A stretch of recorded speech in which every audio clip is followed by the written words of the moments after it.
찬송가 38장으로 찬송하겠습니다. 38장 찬송입니다.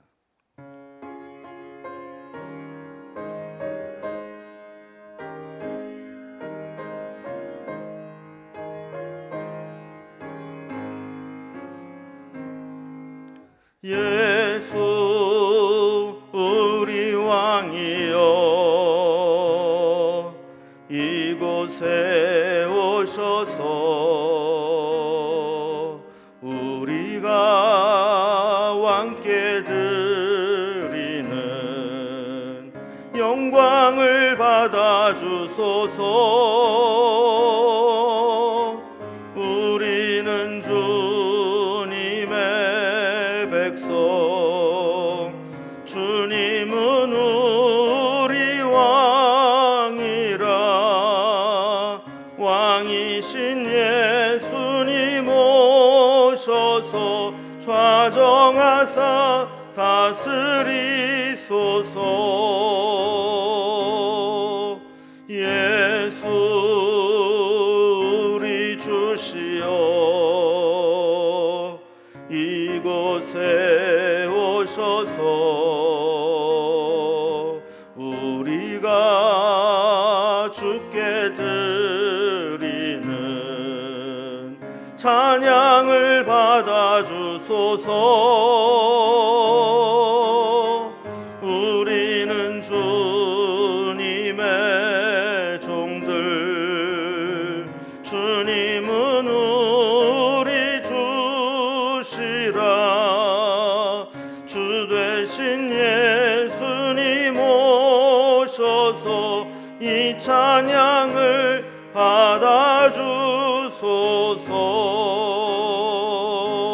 받아주소서. 아멘. 오늘 이 시간 함께 하는 하나님 말씀은 구약성경 열왕기상 6장 14절에서 38절까지 말씀입니다. 열왕기상 6장 14절에서 38절까지 519면입니다. 말씀을 제가 봉독하겠습니다.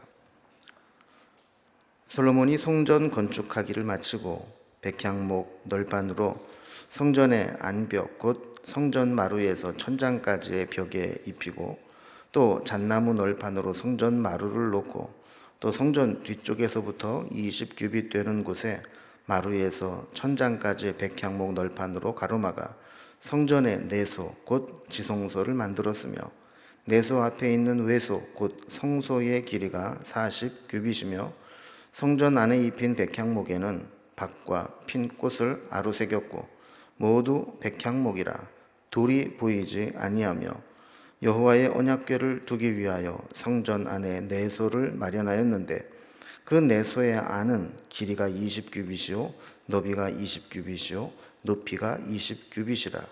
정금으로 입혔고 백향목 제단에도 입혔더라. 솔로몬이 정금으로 외소 안에 입히고 내소 앞에 금사슬로 건너지르고 내소를 금으로 입히고 온 성전을 금으로 입히기를 마치고 내소에 속한 제단의 전부를 금으로 입혔더라. 내소 안에 감람나무로 두 그룹을 만들었는데 그 높이가 각각 10규빗이라. 한 그룹의 이쪽 날개도 5규빗이요 저쪽 날개도 5규빗이니 이쪽 날개 젖끝에서부터 저쪽 날개 끝까지 10규빗이며 다른 그룹도 10규빗이니 그 두 그룹은 같은 크기와 같은 모양이요 이 그룹의 높이가 10규빗이요 저 그룹도 같았더라. 솔로몬이 내소 가운데에 그룹을 두었으니 그룹들의 날개가 퍼져 있는데 이쪽 그룹의 날개는 이쪽 벽에 닿았고 저쪽 그룹의 날개는 저쪽 벽에 닿았으며 두 날개는 성전의 중앙에서 서로 닿았더라. 그가 금으로 그룹을 입혔더라. 내 외소 사방 벽에는 모두 그룹들과 종려와 핀 꽃 형상을 아로새겼고 내 외 성전 마루에는 금으로 입혔으며 내소에 들어가는 곳에는 감람나무로 문을 만들었는데 그 문 인방과 문 설주는 벽의 5분의 1이요 감람나무로 만든 그 두 문짝에 그룹과 종려와 핀 꽃을 아로새기고 금으로 입히되 곧 그룹들과 종려의 금으로 입혔더라. 또 외소의 문을 위하여 감람나무로 문설주를 만들었으니 곧 벽의 4분의 1이며 그 두 문짝은 잣나무라. 이쪽 문짝도 두 짝으로 접게 되었고 저쪽 문짝도 두 짝으로 접게 되었으며 그 문짝의 그룹들과 종려와 핀꽃을 아로 새기고 금으로 입히되 그 새긴 데에 맞게 하였고 또 다듬은 돌 세 켜와 백향목 두꺼운 판자 한 켜로 둘러 안뜰을 만들었더라. 넷째 해 12월에 여호와의 성전 기초를 쌓았고 11째 해 불월 곧 8째 달에 그 설계와 식양대로 성전 건축이 다 끝났으니 솔로몬이 7년 동안 성전을 건축하였더라. 아멘. 우리 하나님의 성전을 지어서 하나님께 바칠 수 있다는 것은 큰 은혜요 축복입니다. 처음에 성막을 만들었던 모세와 또 성전을 지은 사람들을 보면 이 성전은 처음 지어드렸던 솔로몬, 그리고 포로에서 돌아와서 성전을 건축한 스룹바벨, 그리고 순수한 동기는 아니었지만 예수님 당시에 헤롯 세 사람밖에는 하지 못했던 성전 건축은 이렇게 귀한 일이죠. 어제 살펴본 1절에서 13절까지는 솔로몬이 성전 건축을 시작하면서 성전 건축의 외부 공사가 외형이 어떻게 되었는가 하는 것들을 이제 살펴보았고, 오늘 살펴보게 되는 14절부터 마지막 절까지는 성전의 내부, 성전 안에 그 성소와 지성소가 어떻게 되어 있는가를 설명을 해주고 있습니다. 성전의 핵심은 이제 성소와 지성소죠. 그래서 이곳을 나누고 그곳에 백향목으로 나무로 덮게 했습니다. 바닥만 잣나무로 하게 했고, 그리고 거기에 금으로 입히게 했죠. 그리고 지성소 안에는 두 그룹을 함께 만들어서 언약궤를 덮는 뚜껑을 덮는 속죄소를 만들게 했죠. 그 외에 이제 내부 장식과 문들, 그리고 또 안뜰 어떻게 만들어야 되는지 이런 부분들을 설명을 하고, 솔로몬이 건축을 시작한 지 7년 만에 성전을 완공했다 하는 내용으로 되어 있습니다. 오늘 본문을 좀 단락별로 구분을 해보면, 먼저 14절에서 28절까지는 성전의 내부가 어떻게 되어 있는지, 내부 공사에 대한 건축에 대한 이야기고, 또 29절에서 36절까지는 성전 내부에 이제 장식하는 문제, 그리고 문과 또 안뜰 어떻게 할 것인지 되어 있습니다. 그리고 마지막에 이렇게 성전 건축이 완성되었다라는 것으로 마무리가 됩니다. 단락별을 살펴봅니다. 먼저 성전 건축의 내부에 공사하는 장면을 좀 살펴보게 됩니다. 14절 말씀 보면 솔로몬이 성전 건축하기를 마치고 이렇게 되어 있는데, 성전 건축이 완공했다라는 게 아니고 성전의 외부 공사가 끝났다는 겁니다. 성전의 골격을 세우는 외부 공사를 마치고라는 거죠. 그리고 15절부터는 이제 내부 공사를 시작합니다. 백향목 널판으로 성전의 안벽을 마루에서 천장까지 입혔다. 그리고 마루는 잣나무 널판으로 놓았다 그럽니다. 바닥이 잣나무고 그 위에 위는 백향목으로 만들었다라는 것이죠. 원래는 이제 성전 외벽이 돌로 쌓았습니다. 그래서 내부에서는 그 돌이 보이지 않도록 백향목 널판으로 이것을 다 가린 거죠. 18절 중간 보면 모두 백향목이라 해놓고 돌이 보이지 아니하며 그랬어요. 그러니까 이제 외벽은 전부 이제 돌로 쌓았고, 내부에서 볼 때 그 돌이 보이지 않도록 백향목으로 쭉 이제 쌓았다는 겁니다. 20절에서 22절에 보면 이제 성전 내부를 백향목으로만 된 것이 아니고 그 백향목 널판 위를 전부 금으로 입혔다는 거예요. 정금으로 입혔다라고 되어 있습니다. 이 성전 내부가 이렇게 전부 금으로 장식되게 된 것은 성전의 주인이신 하나님이 얼마나 고귀하신 분인가, 그리고 그곳에서 하나님의 영광이 이게 드러날 수 있도록 한 것이죠. 금은 또 변하지 않는 것 상징 아닙니까? 그러니까 하나님의 변치 않는 신실하심을 의미하기도 했습니다. 그리고 우리도 흔히 그런 얘기합니다. 정금 같은 믿음. 이 정금 같은 믿음은 좀 귀한 것이기도 하지만 또 변함이 없는 영원한 영광스러운 이런 의미인데, 하나님의 영광스러움, 그리고 변함없는 사랑, 또 우리도 그 믿음으로 하나님 앞에 서기를 원하는 거죠. 역대하 3장 8절에 보면 이렇게 해서 성전의 내부를 장식하는 데 사용된 금은 모두 600달란트였다라고 기록을 하고 있습니다. 금 600달란트를 미터법으로 이제 환산을 하면 약 2만 400kg입니다. 금이 2만 kg, 20톤이 넘는다. 엄청난 양이죠. 금 한 돈이 3.75g인데 2만 400kg이면 얼마나 많은 양이고, 이걸 돈으로 환산하면 또 얼마나 많은 비용이 들겠습니까? 근데 이 어마어마한 양의 금을 성전 내부에 금으로 막 입히는 것을 아까워하지 않고 하나님께 성전으로 바치는 이 솔로몬의 믿음은 정말 대단한 것 같습니다. 만약에 솔로몬이 어떤 물질에 대한 욕심이 있었다거나 하나님의 성전을 가볍게 여기는 마음이 있었다면 그렇게 하지 못했겠죠. 자, 이것을 보면 하나님의 나라는 하나님을 위해서 자신의 생명과 물질을 아끼지 않고 온전히 헌신한 이 성도들의 믿음과 충성으로 완성되어 가는 것들을 보게 됩니다.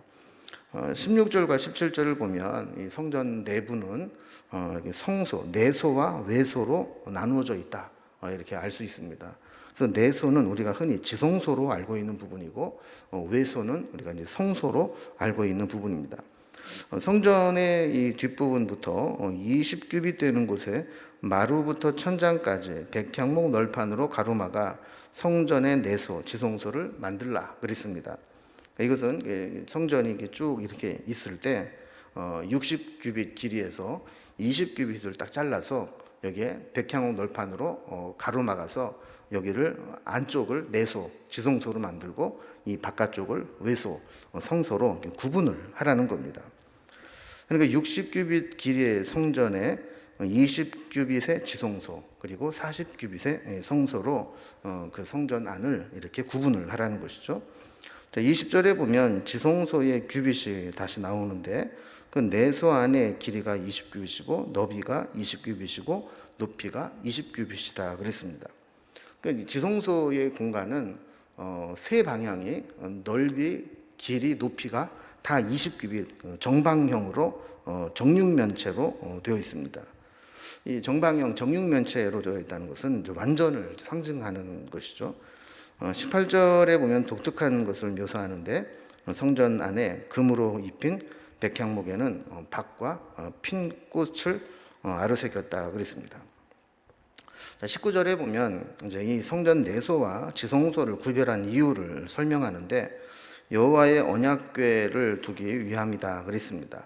그러니까 이제 성소 안에 내소에, 지성소에는 언약궤를 이제 두기 위함이라 그랬는데, 이 언약궤는 언제나 이스라엘과 하나님이 함께 하시겠다는 언약의 상징인 것이죠. 원래는 이제 언약궤 안에 모세가 하나님으로부터 받은 십계명의 두 돌판과 또 만나를 담았던 항아리, 그리고 아론의 쌍단 지팡이, 이렇게 세 가지가 들어 있었는데, 열왕기상 8장 9절에 보면 그 당시에는 두 돌판만 남아 있었고 나머지는 없었다, 이렇게 기록을 하고 있습니다. 23절에 보면 내소, 이 지성소 안에 가장 중요한 것이 있는데, 이 두 그룹을 만들었다라고 이야기를 하죠. 이 그룹은 영어로 이제 그룹 단체를 의미하는 게 아니라 천사를 히브리어로 체로빔이라고 할 때 이것을 이제 음역을 하면서 그룹 이렇게 된 것이죠. 지성소 안에는 이제 성막 시절부터 하나님의 언약궤가 있었죠. 그리고 언약궤를 덮은 뚜껑이 이 그룹으로 되어 있다라는 겁니다. 이건 뭐 단독적인 물건이 아니고 이 언약궤를 덮는 이 덮궤를 그렇게 만든 것인데, 형상은 이 천사가 이렇게 날개를 이렇게 펴서 덮고 있는 그런 모양으로 만들었다는 겁니다. 우리 성막에 있을 때의 이 그룹의 크기와 성전에 들어갔을 때 그룹의 크기가 확연히 커집니다. 그래서 23절에 보면 그 높이가 10규빗이라 그랬죠. 지성소 전체의 높이가 20규빗씩 장방형이라고 그랬는데, 여기에 이제 10규빗입니다. 또 높이가 10규빗은 4.56m에 해당되는 큰 날개가 되죠. 넓이도 대단합니다. 이제 그룹에 한쪽 날개가 5규빗, 그리고 다른 한쪽 날개가 5규빗. 그러니까 양쪽 날개 합하면 그것도 10규빗이 됩니다. 또 27절에 보면 이 두 그룹의 날개가 서로 이렇게 펴서 앞에 마주보고 있는 날개가 이렇게 해서 마주 닿았다, 이렇게 말씀을 합니다. 그리고 그 옆에는 양쪽 벽에 또 닿았다는 거예요. 그러니까 20규빗 되는 넓이에 이제 꽉 차게 그룹의 날개가 편 모습으로 성전 그 지성소 한 가운데 위치하고 있었던 것이죠. 역대하 3장 13절에 보면 이 두 그룹이 성전을 향해서 나란히 내전을 향하여 기록하고 있다, 서 있다라고 설명을 합니다. 자, 그래서 이 두 그룹의 날개를 펴서 성전에 가득히 닿을 정도로 하나님은 이곳에 충만하시며 또 거룩하게 임재하신다라는 것을 보여주고 있습니다. 이렇게 성전에서 이제 가장 중요한 성소와 지성소를 구분을 하고 이 성소 안에 언약궤를 덮고 있는 속죄소, 이곳에 그룹 날개로 되어 있다라는 것을 설명을 합니다. 자, 두 번째 단락을 보면 이제 성전 내부를 어떻게 장식했는지, 그리고 외부로 나가는 문은 어떻게 했는지, 그리고 그 문 앞에 있는 그 뜰은 어떻게 했는지를 기록을 하고 있습니다. 먼저 29절과 30절을 보면 내외소 사방 벽에는 모두 그룹들과 종려와 핀꽃 형상을 아루새겼고 내외 성전 마루에도 금으로 입혔다. 그래서 금으로 입히고 형상을 아루새기고 이렇게 내부를 장식했다라는 설명을 합니다. 또 31절부터는 성전 외소, 즉 이제 지성소와 성소로 나눌 때 성소를 의미하는 것이죠. 성소에서 내소, 지성소로 들어가는 곳에는 감람나무로 문을 만들었는데 문 인방과 문설주는 벽의 5분의 1에 해당하는 크기다 그랬습니다. 32절에 보면 그룹과 종려와 핀꽃을 아루새기고 문도 금으로 입혔다라고 기록을 하죠. 역대하 3장 14절에 보면 안쪽에는 휘장이 달려 있었다라고 이제 또 설명을 보충해서 해놓고 있습니다. 33절에서는 이제 외소에서 성전 바깥으로 나가는 문을 이야기하는 겁니다. 외소에서 이제 성소에서 바깥으로 나가는 문은 감람나무로 문설주를 만들었고 벽의 4분의 1에 해당하는 크기다 그랬습니다. 그래서 성소에서 나가는 문은 문을 두 짝으로 만들도록 했는데 이렇게 이제 성소와 지성소를 오가는 문보다 훨씬 더 크고 또 그것을 두 쪽으로 만들어서 열 수 있도록 한 것은 제사장과 레위인들이 성소까지는 잘 빈번히 이렇게 드나들기 때문에 출입을 용이하도록 만든 조치라 볼 수 있습니다. 35절에 보면 문짝에 그룹들과 종려와 핀꽃을 새기고 금으로 입히라 그랬습니다. 그래서 문에도 또 내부에도 성전은 그냥 있는 곳이 아니고 다 그렇게 뭔가로 하나님 앞에 영광을 돌리고 금으로 입히고 세상의 다른 것과는 좀 다르게 했던 것이죠. 36절에 보면 이렇게 성전을 나오면 이 안뜰을 만들어서 구별을 했는데 다듬은 돌 3켜 위에 백향목 두꺼운 판자 1켜로 벽을 쌓았다 그럽니다. 그래서 여기까지를 이제 우리가 이제 제사장의 뜰이라고 하죠. 이 안뜰은 아무나 들어올 수 있는 게 아니고 제사장과 또 레위인들만 들어올 수 있는 제사장의 뜰이 됩니다. 자, 이렇게 해서 우리 지난 시간에 살펴본 성전 외부와 또 오늘 살펴본 성전 내부와 또 성전 안뜰 이런 것들을 살펴보면서 이제 세 번째 단락을 보면 이제 성전 건축이 좀 완성되었다라는 것을 이야기합니다. 37절에 보면 드디어 성전 건축이 솔로몬이 즉위한 넷째 해 15월에 성전의 기초를 쌓아서 시작을 했다가 이제 38절에 보면 11째 해에 성전 건축이 끝났다라는 겁니다. 총 7년에 걸쳐서 성전이 건축되고 완공되었다라는 것이죠. 한 가지 중요한 것은 이것이 끝날 때 그 설계와 식양대로 성전 건축이 다 끝났다 이렇게 기록하고 있습니다. 그럼 이것은 이제 모세가 성막을 지을 때도 똑같이 반복되는 말이었습니다. 하나님께서 일러주신 대로 한치의 오차도 없이 설계와 식양대로 그대로 건축을 했다라는 겁니다. 하나님의 성전을 건축하는 것뿐만 아니라 하나님 우리에게 원하시는 것은 모든 일에 있어서 철저한 순종이라는 것을 보게 되는 것이죠. 이 당시 건축 기술로 보았을 때 이러한 공사를 이제 7년 안에 완공할 수 있었던 이유는 이제 다윗 왕 시절부터 성전을 지을 준비를 철저하게 해 놓았기 때문이고, 필요한 자재들을 또 준비했고, 또 18만 명이 넘는 인원이 함께 동원되어서 성전을 건축하는 데 매진했기 때문에 7년이라는 세월 동안 이 건축이 성전이 건축될 수 있었던 것입니다. 우리 하나님의 전을 건축하는 것도 그렇고 하나님의 일을 하는 것도 마찬가지입니다. 누구 한 사람이 훌륭해서 되어지는 일 없습니다. 누군가가 기도로 준비하고 비전을 품고 헌신하면서 그곳에 하나님께서 필요할 때 물질을 모아주시고 또 함께 힘을 모으게 될 때 하나님의 일이 이루어지게 되는 것이죠.